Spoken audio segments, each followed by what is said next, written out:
주님께서 하시고 싶으신 말씀이 있었잖아요. 주님이 얘기하고 싶으신 거 있었잖아요.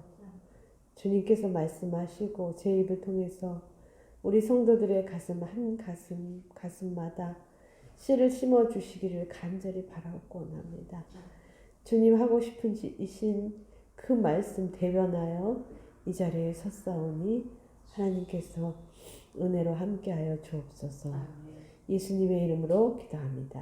아멘. 저는 정말 여러분 코로나 시대에 그 유럽에서 여기를 이제 오면서 정말 하나님은 놀라우시다라는 생각을 했어요. 올해 초에 여러분도 한번 생각해 보세요. 코로나 처음 시작할 때 어땠나요? 정말 우리의 자녀들은 안전한지, 또 저는 두 나라를 걱정해야 돼요. 자녀들은 한국에 와 있고 저는 거기에 있고, 그 마음속에 정말 이 안전에 대한, 그 전에 정말 우리가 이런 걱정 없이 살 때는 얼마나 좋았어요.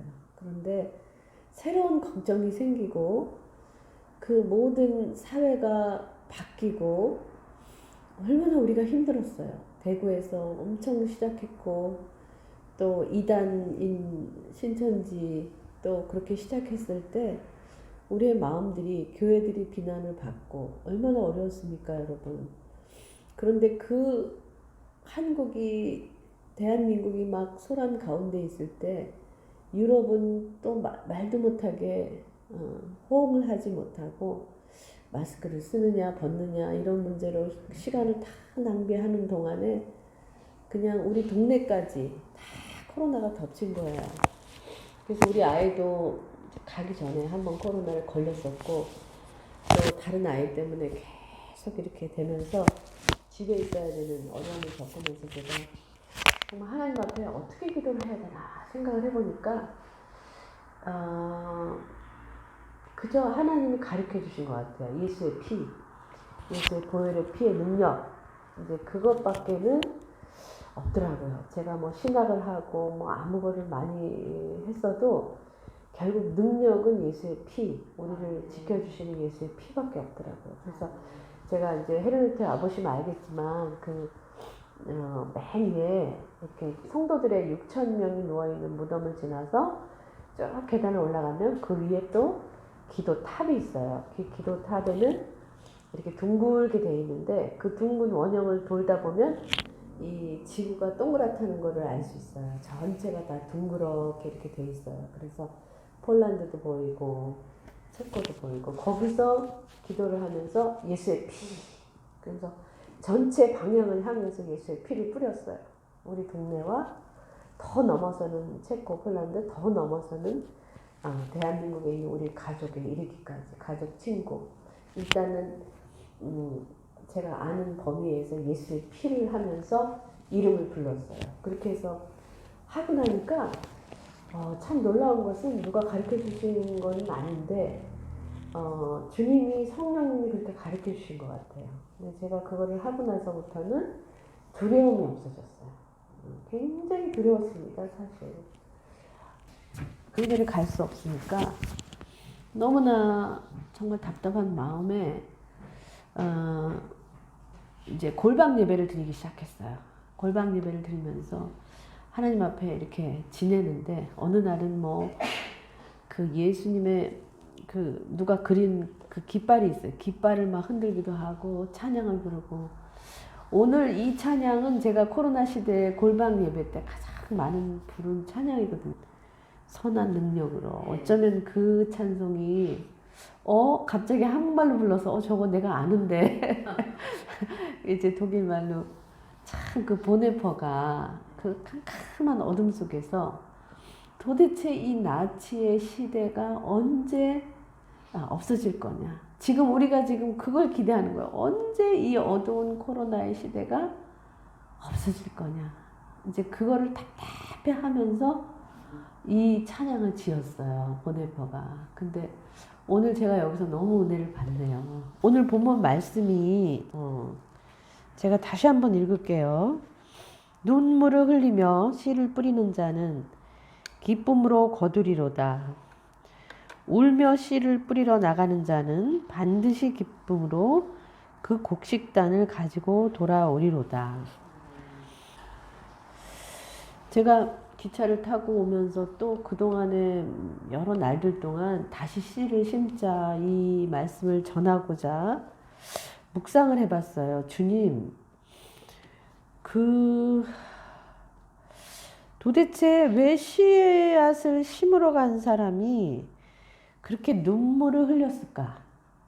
왜 흘렸을까? 눈물을 흘리며 씨를 뿌렸다 그랬거든요. 그리고 또 울며 씨를 뿌렸다 그랬어요. 왜 그랬을까? 아니, 씨를 뿌리는데 그렇게 울 것까지 있을까? 여러분은 어떤 생각을 해봤어요? 저는 계속해서 묵상을 하는데 결국에는 답이 나왔습니다. 그 답은 뭐냐면 일단은 농부의 마음을 조금 이해를 해야 될 것 같아요.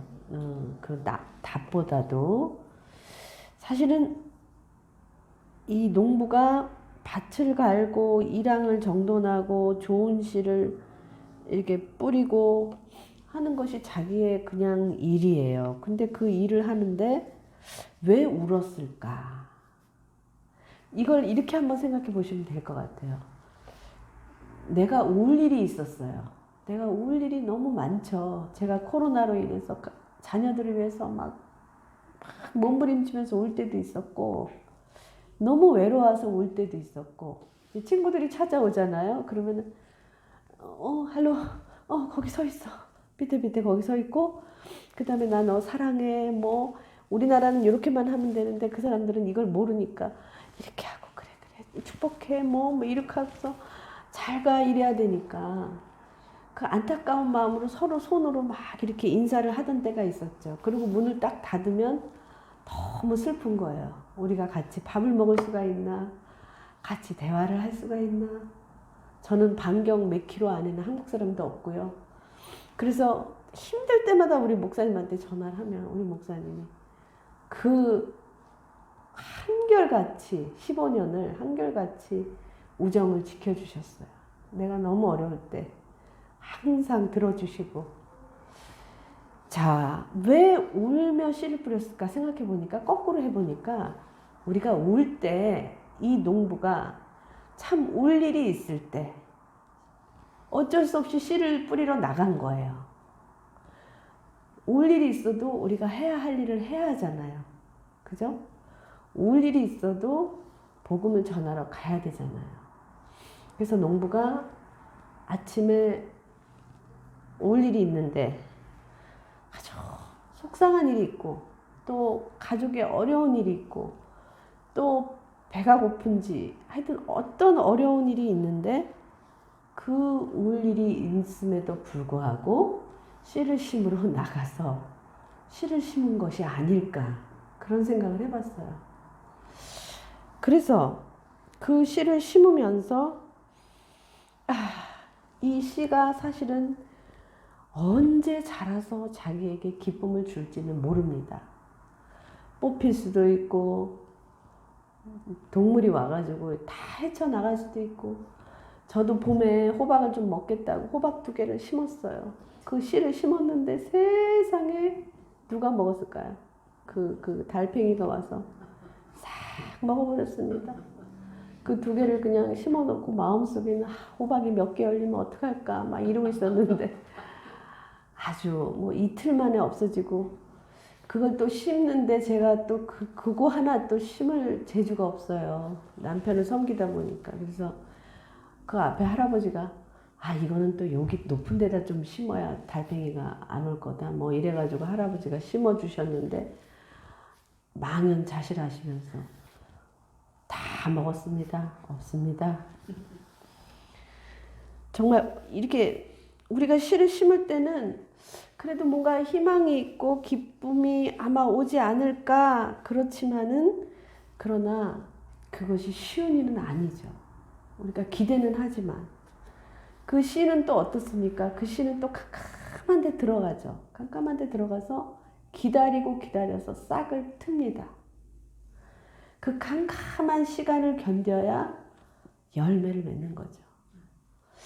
그래서 제가 사는 그 헤르누트가 찐젠도르프가 백작이 만든 마을 아니겠어요? 그 만든 마을은 사실 모라비안들이 엄청나게 카톨릭의 핍박을 받는 그런 시기였어요. 카톨릭은 어느 정도였냐면 개신교를 믿는다고 하면 다 잡아가서 죽였습니다. 그리고 심지어는 야누스라는 분이 비숍이고 높은 그 개신교 지도자였는데 그분을 화형을 시켰어요. 다 보는 앞에서. 세상에 생각해 보세요. 우리가 따르는 그 모라비안 형제들이, 개신교 형제들이 따르는 지도자가 불에 타서 죽는 걸 앞에서 보았습니다. 그분들은 정말 신앙을 지키기 위해서 멀리 예배드리고 그랬어요. 그러는 가운데 이제 그들의 지도자가 또 나타납니다. 그분이 누구냐면 콤멘스키라는 분이고, 코메니우스라고 여러분 아실 거예요. 교육학자면서 지도자면서 목사면서 많은 일들을 하셨는데 그 코메니우스라는 분이 돌아가셨어요. 자, 그러면 모라비안들은 이제 야누스도 죽고 다 코메니우스도 죽고 이제 맨날 핍박하는 카톨릭 교회의 그 어두운 시기를 땅속에 씨앗이 들어갔던 시대라고 얘기합니다. 그러면 언제 이게 꽃이 피냐면 찐젠도르프가 30년 후에 태어나요. 그래서 일을 하는 거는 20년 후에 일을 합니다. 그러니까 자그마치 50년 동안 어떻게 보면 이제 겨우 새싹이 튼 거예요. 기독교의 뿌리가 다 사라진 줄 알았는데 땅속에서 다시 튼 거예요. 여러분, 우리가요 개신교 믿는 것이 루터에게만 감사하는 게 아니라 먼저 야누스라는 분이 있었고 순교했고 그 다음에 코메니우스라는 분이 있었고 그리고 이제 루터가 그 전에 있었지만 코메니우스라는 분이 1600년도에 있었고 이제 1700년도쯤 와가지고 1700년 딱 되니까 하나님이 찐젠도르프라는 사람을 내려보내셔서 그분이 이제 개신교를 다시 한번 루터보다 더 주님 앞에 다가가려고 노력했던 경건주의의 가장 선두에 서신 분입니다. 그 분이 만든 마을이 헤르누트고 제가 지금 거기 살고 있어요. 이 긴 어둠의 시간, 긴 그 땅속에서의 시간이 항상 우리는 필요합니다. 우리 믿음 생활에는 역사적으로 봐도 그렇게 오랜 시간 동안 기다려서 결국은 찐젠도르프가 그 모라비안들을 다 받아들여서 자기 마을에 살게 하고 집을 짓게 하고 교회 공동체를 만들고 찬양을 하게 하고 말씀을 보게 하고 누구의 감시도 없이 지금 제가 여기 한국에 와서 핸드폰을 들고요. 춘천에 구국 통일 기도회 주빌리를 섬기러 갔어요. 가서 잘 섬기고 말씀 전하고 왔는데 서울에 왔는데 딱 뜨는 거예요. 춘천에는 몇 명이 지금 감염자입니다. 근데 이거 어떻게 알았지? 거기서 음식점에 갔던 거예요, 제가. 그러니까 그게 다 이제 정보가 돼서 온 거예요. 감시가 이렇게 많아진 게 이제 좀 참 이상하더라고요. 독일에서는 상상할 수 없는 일인데 우리가 다 조심하자고 하는 일인데 이제 이렇게 감시하에 자, 그 당시에 정말 그 서슬퍼런 감시하에 있던 개신교 교도들이 폴란드와 체코에 흩어져 있던 분들이 독일 땅으로 넘어와서 바로 마을을 만든 이 헤르누트에 제가 참 있으면서 많은 생각과 많은 기도를 주님 앞에 드리면서 왜 나를 여기 두셨지? 나도 한국 사람들 많은 데 가서 좀 두부도 먹고 싶고 맛있는 거 많이 오늘 목사님 너무 맛있는 거 사주시고 장로님 사주셨는데 그런 거 좀 먹고 살고 싶은데 어쩌다가 내가 여기 와서 이렇게 처박혀 있나 하는 생각을 할 때가 있어요. 왜? 나는 씨앗이기 때문에 그래요. 아멘. 여러분도 여러분이 사는 곳에 어디든지 여러분이 씨앗이 되면은 언젠가는 그게 하나님이 그걸 틔우시는 날이 있습니다. 찐제드루프가 20살이 됐는데 얼마나 어려요. 지금 생각하면 20살이 됐는데 어떤 그림 앞에 쓰게 됩니다. 그 그림은 예수님이 가시면류관을 쓰시고 이렇게 고난 가운데 손가락을 탁 이렇게 하는 그림이에요. 그 앞에 서서 찐제드루프가 깜짝 놀란 거예요. 주님은 나를 위해서 저렇게 어려움을 다 지셨는데 가시면류관을 지셨는데 너는 나를 위해서 뭘 하느냐. 그런 거 같은 거예요. 그래서 나는 이제 주님을 위해서 살아야 되겠다. 첫 번째 할 일은 백작이라는 높은 신분을 내려놓자. 그래서 백작보다는 나는 형제요. 너희는 자매, 형제다. 그래서 형제 교회를 세웁니다. 이제 그분의 뭐 훌륭한 일들은 많이 있지만 여기서 다 얘기할 수는 없고요. 저는 참 살다 보면은 슬픈 일을 많이 당하고 울 수밖에 없는 일을 많이 당하는데 한국 사회는 제가 이렇게 오랜만에 와보면 막 빨리 돌아가는 것 같아요. 다람쥐가 왜 막 다리 쳇바퀴 있어요. 거기 막 이렇게 하는데 한국 사회는 막 돌아가야 울 시간이 없어요. 제가 보기엔 울 시간도 없는 것 같아요. 그리고 뭐든지 나쁘게 보는 분들도 많아요. 특히 택시를 타면은 왜 그렇게 우리나라는 다 망할 것 같아요. 내일 망할 것 같아요. 그런데 사실은 저는 완전히 다르게 봅니다. 하나님은 이 나라를 크게 일으키실 거예요. 지금도 쓰고 계셔요. 근데 제가 대륙을 건너오는 그 비행기의 이제 화면을 봤어요. 그 화면은 여러분도 아시겠지만은 어떤 영화보다도 재밌더라고요. 그 비행기가 쫙 해서 이제 어디쯤 가고 있구나. 밖에는 영하 50도구나. 많은 정보를 이제 주죠. 지구에 가까이 있을수록 우리가 살아갈 수 있구나. 또 많은 생각을 하면서 오는데 그 큰 대륙들, 소비에트 유니언을 지나고 중국 대륙을 지나서 저 끝에 그 조그만 나라가 내 나라인 거예요. 내가 거기서 태어난 거예요.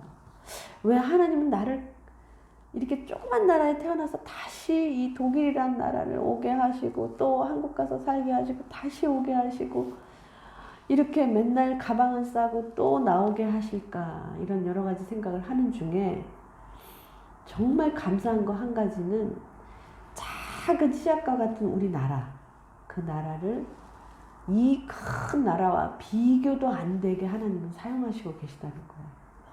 그 나라가 이제 통일이 되면 어마어마한 힘을 발휘해서 전 세계를 향하여 큰 일을 감당할 거라는 거죠.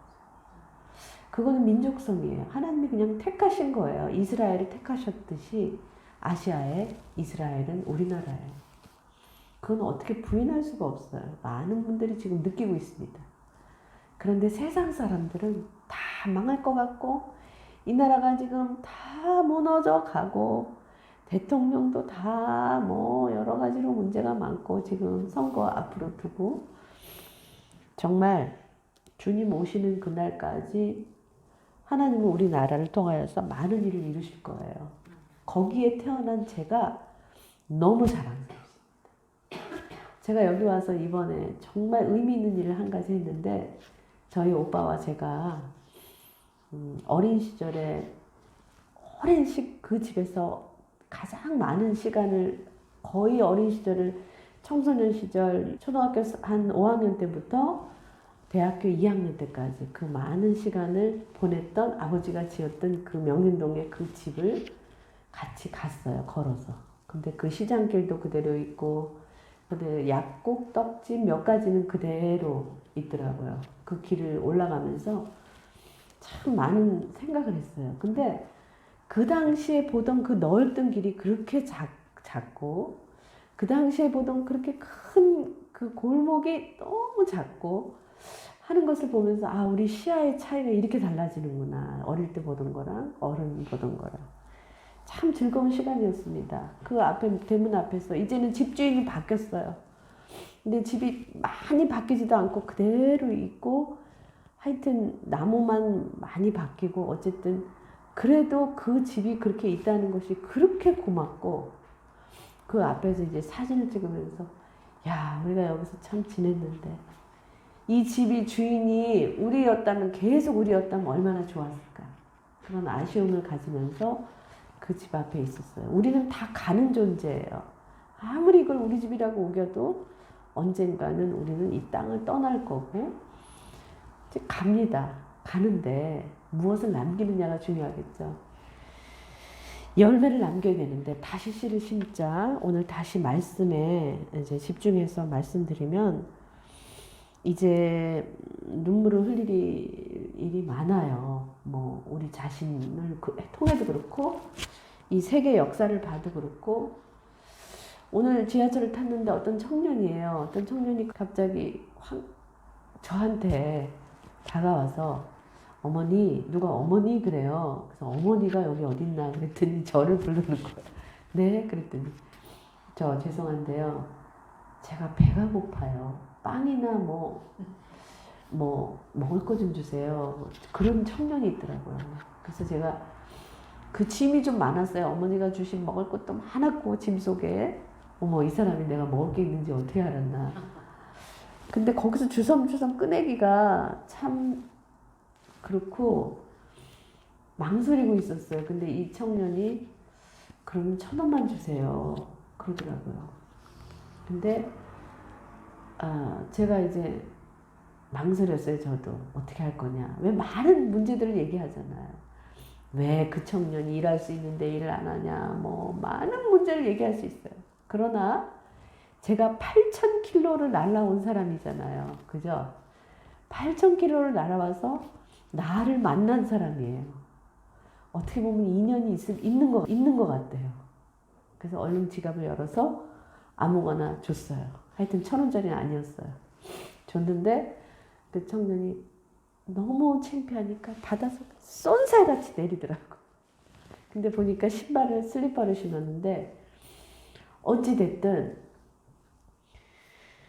그 청년은 저에게 말을 걸기가 엄청 어려웠을 거예요. 그래도 그나마 인생이 좋아 보이지 않았나 하는 참 기쁨이 있더라고요. 저는요.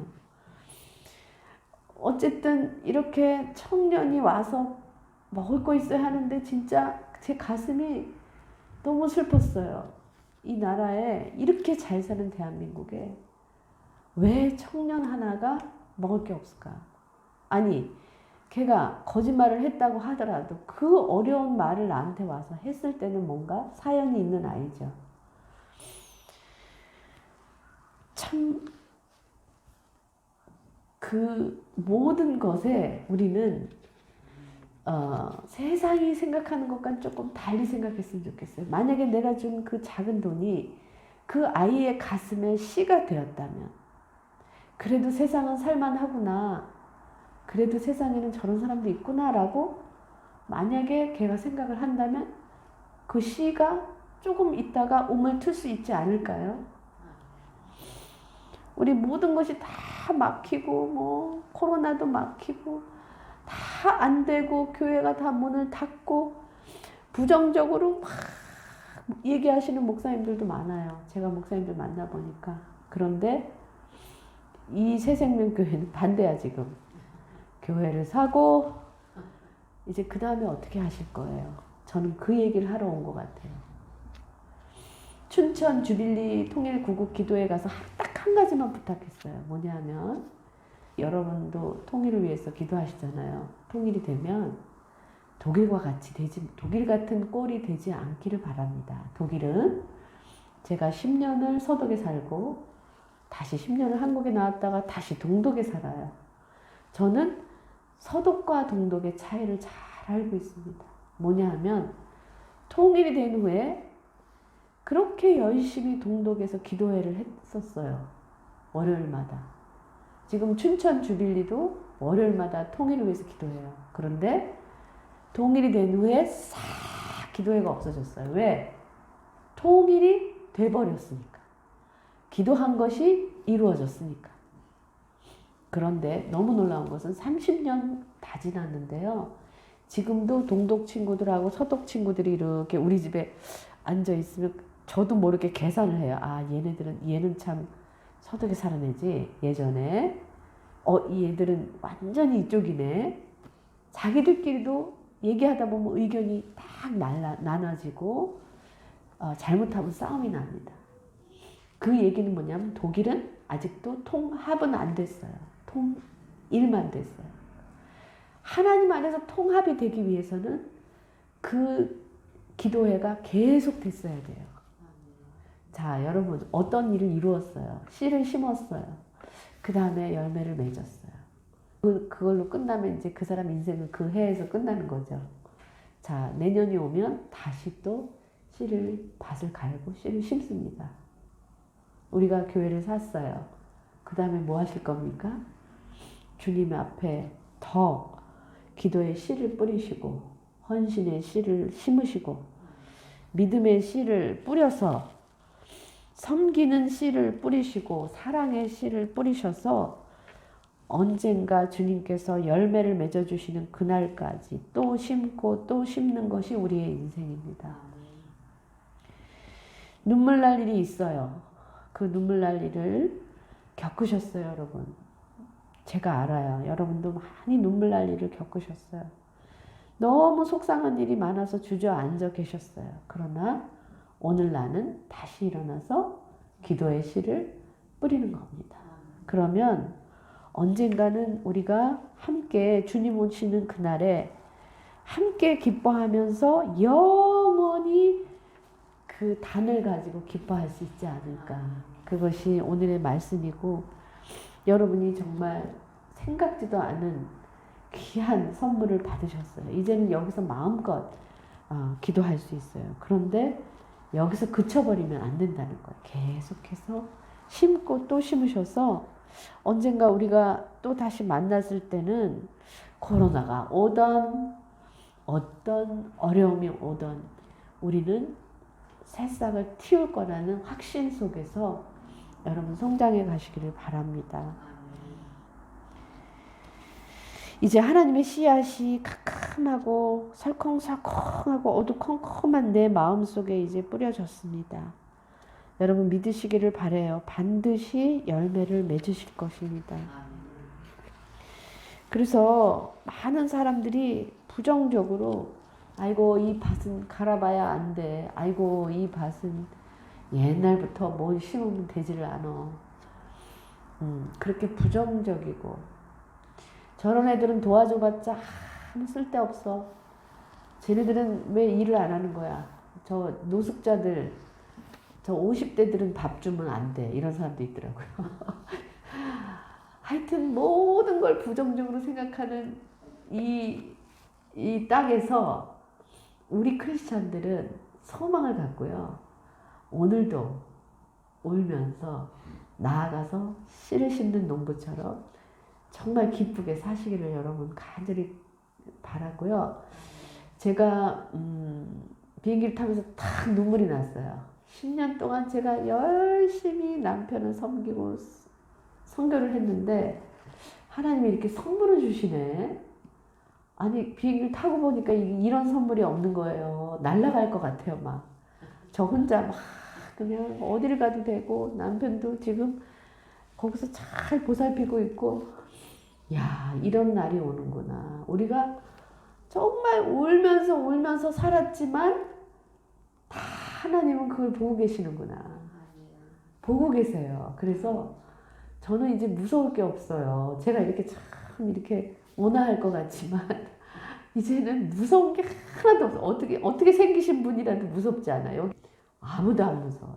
왜냐하면 하나님이 저와 함께 하시고 이제 우리는 뭐예요? 진짜 피어날 꽃이에요. 그죠? 이제 피어나는 일만 남았어. 고생했어. 이제 울고 다 했어. 근데 이 피어나는 일이 남았는데 이제서야 여기서 그만두시면 안 되죠. 그러니까 끝까지 최선을 다하시라고 아마 하나님이 저를 여기로 보내셨는 것 같아요. 그래서 우리 사는 날까지 통일이 되더라도 또 뭐가 되더라도 뭐 정말 아파트가 당첨이 되더라도 그 후가 더 중요한 거죠. 그래서 기쁨으로 단을 거두고 그 다음에 뭘 할 것인가를 꼭 생각하시는 우리 성도분 같이 그런 마음 한 마음으로 사시길 바랍니다. 우리 주님 오실 그날까지 그 선한 능력으로 꼭 한번 다시 부르겠습니다.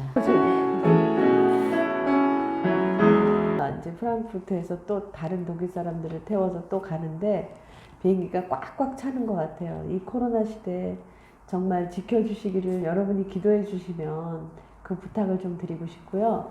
돌아가면은 저는 깊은 어둠으로 들어가는 것 같아요. 한국은 그래도 빛이 저 빨간 저 십자가 남의 교회지만 저기 여러 군데 그 십자가 불도 있고 반짝반짝 아주 반짝반짝 세상인데 거기는 별밖에 반짝이지 않고 정말 어두움 속으로 들어가서 저녁 6시면 전부 집으로 들어가는 정말 조용한 동네거든요. 그곳에서 기도하면서 여러분의 교회를 정말 흠모하고 사모하면서 여러분은 정말 행복하신 분들입니다. 여기서 신앙생활 하시고 또 새로 장로님 되시고 정말 주님 안에서 큰 승리를 이루시길 바라고요. 다시 만나는 그날까지 건강하시고 그리고 오직 주님 안에서 그렇게 또 뵙기를 소원합니다.